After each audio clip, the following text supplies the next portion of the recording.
Hello, everybody.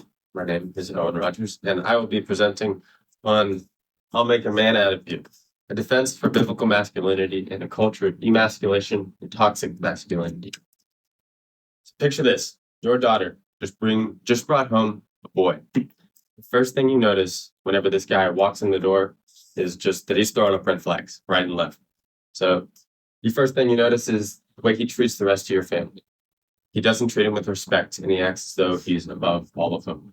The next thing you notice is the way that he looks at your daughter. He's looking her up and down like last night's meeting. This is all the incentive that you need to kick this supposed man out of the house. Chivalry was lacking from every aspect of his marriage. The virtue of chivalry originated in the 11th and 12th century and was created by the Catholic Church to instill morals and a sense of honor in medieval knights. This is where your medieval knight's code of chivalry comes from, which includes values such as fear God and maintain his church, protect the weak and defenseless, fight for the welfare of all, to at all times keep the truth, and to always respect the honor of women. However, today, morals like these are becoming faded and less common. In the absence of chivalry, masculinity is becoming toxic.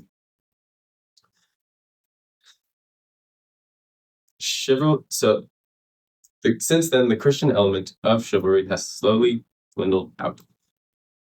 However, masculinity should not be considered toxic because it takes out the masculinity should not be considered toxic because, for one, it takes out chivalry takes out the toxic element.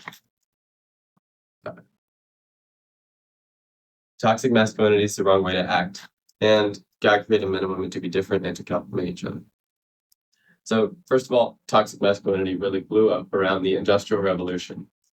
Before the Industrial Revolution, fathers taught their sons the family trade, thus forcing the father to spend time with his son.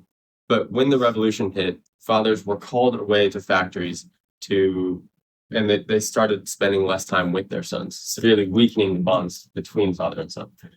This is when young men had their first identity crisis, which this is also whenever America was becoming more secularized and less religious, thus secularizing the Christian elements of masculinity. So the first reason why masculinity should not be considered toxic is that Christian chivalry takes out the toxic element. Masculinity cannot be honorable without the Christian element. The word chivalry actually comes from the word caballerius, the Latin word caballerius, because it means horseman.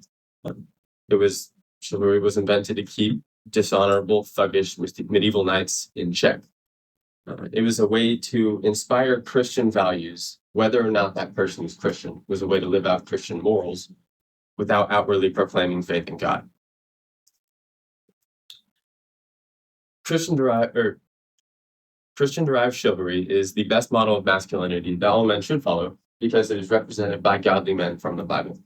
An example of this is Jonathan. Jonathan was son of King Saul and heir to the throne of Israel.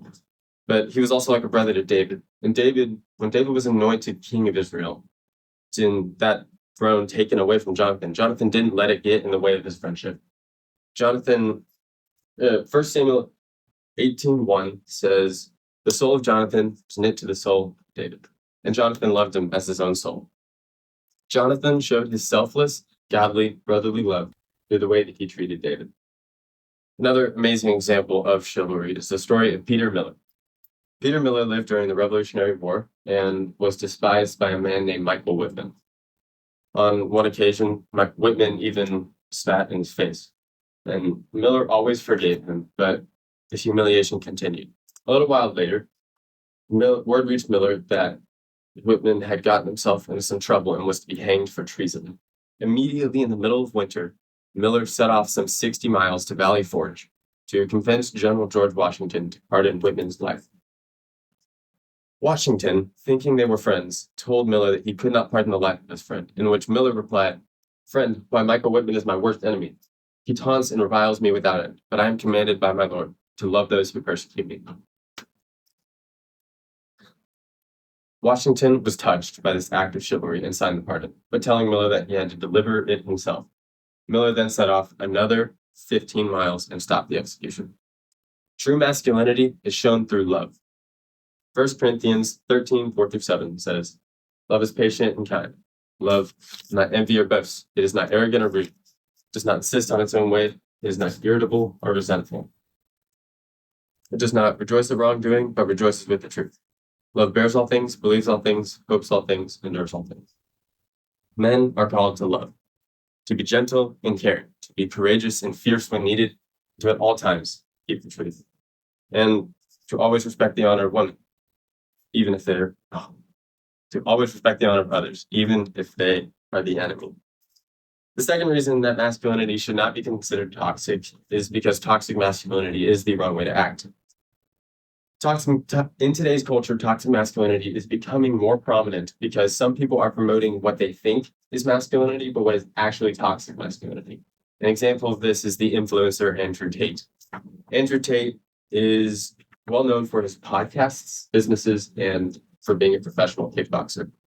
Some people would say that he is the embodiment of true and raw masculinity.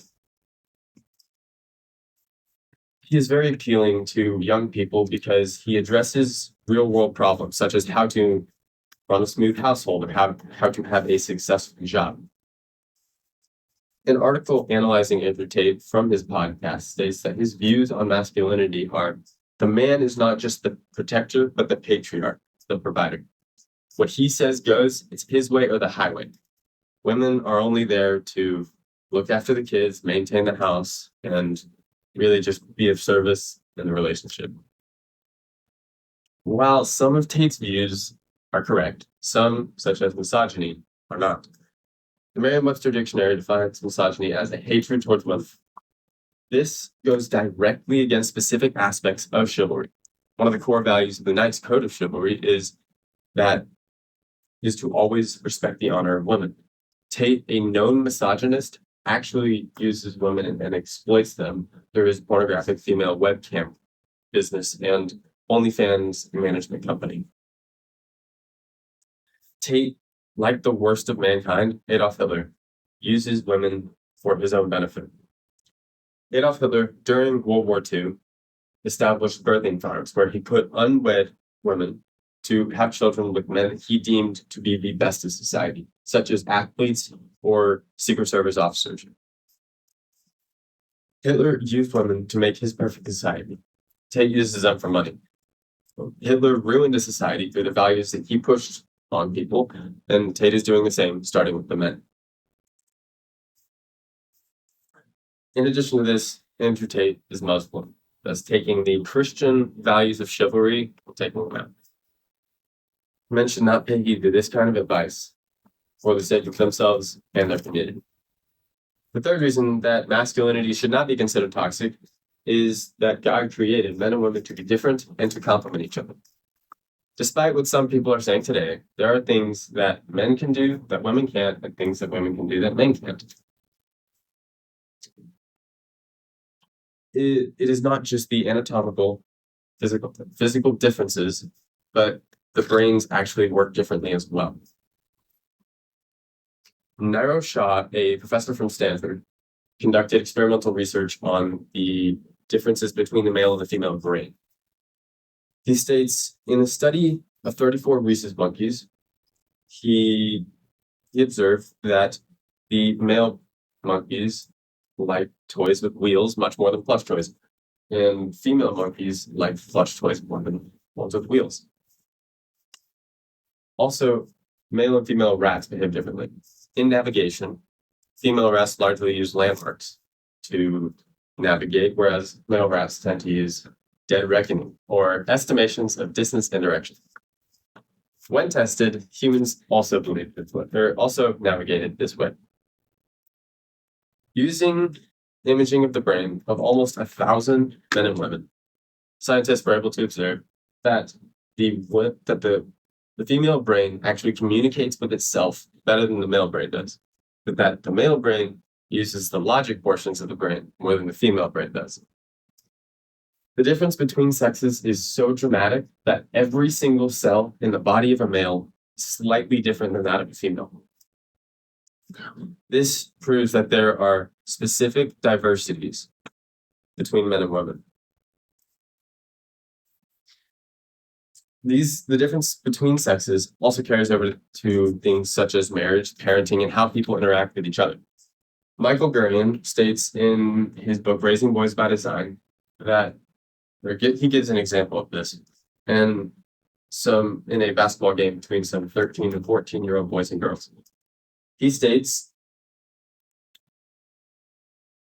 writes, in the middle of a full court press, a boy fell down. A girl teammate immediately ran over and asked, "Are you okay? Are you hurt?" A boy teammate, without even breaking stride, runs by and yells, "Dude, come on, get up." While the girl showed that she cared for the boy by directly empathizing with him about his injury, the boy teammate showed that he cared for him by showing that the physical pain that he is feeling now is nothing compared to the emotional pain he would feel later if he was the cause of the lost game. Both the girl and the boy teammate showed that they cared for the boy, though in very different ways. In God's perfect creation, masculinity and femininity were designed to complement each other. Genesis 2:18 says, "It is not good that man should be alone. I will make a helper fit for him." This proves that men and women are better together. One of the leading arguments for why masculinity should be considered toxic is that women no longer need men to provide for them financially or physically. In World War II, or up until about World War II, women needed men to provide protection and to be the main source of financial income for the house. But with the evolution of technology, women's rights, and education, women can do these things for themselves. Women make up 58% of all students enrolled in college nationwide, and self-defense has also been made more available to them as well, with the evolution of guns and self-defense instruments. Now, all women have to do is pull a trigger and they can neutralize the threat. So where is masculinity needed or valued if women can do these things for themselves? Some people say that masculinity is considered toxic whenever men hold on to these past traditions or are not totally okay with these modern morals or dynamics. They say that they are just limiting the evolution of feminism, thus deeming it toxic masculinity. The answer to this is simple. Just as even if women can do these things for themselves, does not mean that they don't need men and that men don't need women. They still do. They still need each other. The most obvious reason for this is, one of the most obvious reasons for this is for reproduction. Genesis 1:28 says, God's first commandment to humans is to be fruitful and multiply. Without a man and a woman coming together as one flesh, they cannot reproduce, and God's creation would be destroyed. Men and women also need each other as parents to bring out the best in each other and to bring out the best in their kids. Gregory L. Jantz states in his book Raising Boys by Design that men and women, just as a husband and wife come together as one flesh to create a child, a father and a mother come together as one parenting unit to grow and nurture that child. An article on the statistics of the outcomes of fatherless homes states that 71% of high school dropouts come from fatherless homes, and 63% of youth suicides come from fatherless homes. And then kids that come from fatherless homes are 279% more likely to carry guns and deal drugs than their peers. Also, girls where the father was absent in the home before the age of 5 are 8 times more likely to get pregnant as adolescents than those where the father was present in the home. Clearly, the best thing for both men and women is to have the masculine and feminine examples in the home. Toxic masculinity is a trend that people need to identify and reject because it drags people away from Christian values. James Cameron, director of the movie Titanic, states in a Facebook post, "I think of testosterone as a toxin that you need to work out of your body," in which Elon Musk responded by saying, "Not gonna lie, testosterone rocks." Men need to know that they are made in God's image that they are not created inherently flawed or defective because they were just born male. Masculinity should not be considered toxic. First, this thesis shows that Christian chivalry detoxifies masculinity. Second, it shows that toxic masculinity is the wrong way to act. Third, it shows that God created men and women with specific diversities to complement each other. People should use these differences between them to glorify God and to live in harmony, everyone doing their part for the benefit of all. Thank you.